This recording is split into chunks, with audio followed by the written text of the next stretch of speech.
万历47年，明神宗朱翊钧正在寝宫，沉迷于自己的修仙之道，幻想着大明王朝国富兵强，足以传千世万世。彼时，在大明版图的东北地区，一位60岁的老人正摩拳擦掌，他带领着8旗子弟及数万兵马，是要踏破大明国土，推翻统治200余年的大明王朝。这位老人便是努尔哈赤。他出征之后，明朝调遣数十万大军，兵分4路反击，但努尔哈赤仅凭6万兵马，秉持平而几路来，我只一路去的战略，将明军打得落荒而逃。接下来，让我们一同走进这场明清战争史上最重要的转折点，亦是明清兴亡史上具有决定性意义的萨尔浒之战。万历44年，建州女真首领努尔哈赤建立后金政权，以赫图阿拉为都城，年号天命。历经万历3大征，明朝财政亏空严重，内部贪污腐败丛生，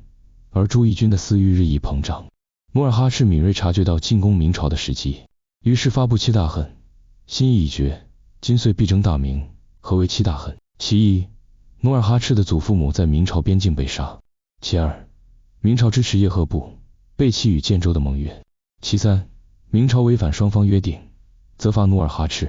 其四，叶赫部违背誓约，将努尔哈赤的嫡女转嫁他人；其五，明朝禁止努尔哈赤部耕种；其六，叶赫部公然侮辱努尔哈赤；其七，明朝偏袒哈达部，打压建州。后金铁骑拿下抚顺、清河的消息传回京城，明朝终于惊醒，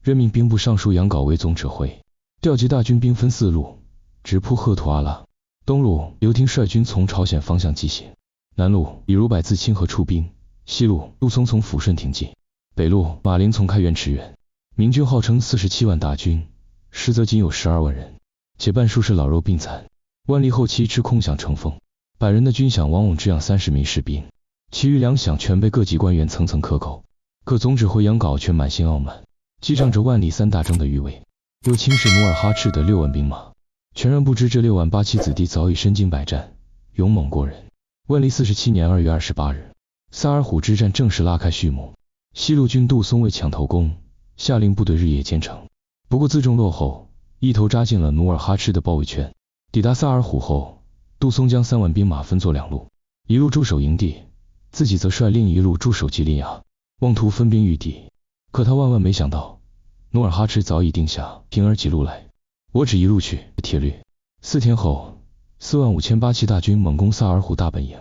明军瞬间溃散，全军覆没。紧接着，8旗铁骑全力围攻吉林崖，杜松率部浴血奋战，最终力竭战死，西路军彻底覆灭。几十里外的北路军马林得知噩耗，慌忙布下壕沟防线，却挡不住努尔哈赤的雷霆攻势。努尔哈赤亲率1000敢死队冲锋陷阵，这时将生死置之度外的精锐一举冲破明军阵营。6万8骑兵趁势猛攻，马林吓得抛下兄弟与部下，独自仓皇逃窜，北路军也难逃覆没命运。此时的东路军刘听还在崎岖山路上艰难前行，对另外2路的惨败一无所知。努尔哈赤巧用计谋，派奸细伪装成明军信使，谎称杜松已重创后金，邀他火速会师分共。刘听信以为真，率军疾驰至阿布达里港，却见前方杜松军队的旗帜下，4万8旗铁骑早已严阵以待，毫无防备的明军瞬间陷入重围。刘听左臂中箭，右臂负伤，脸颊被砍去半块，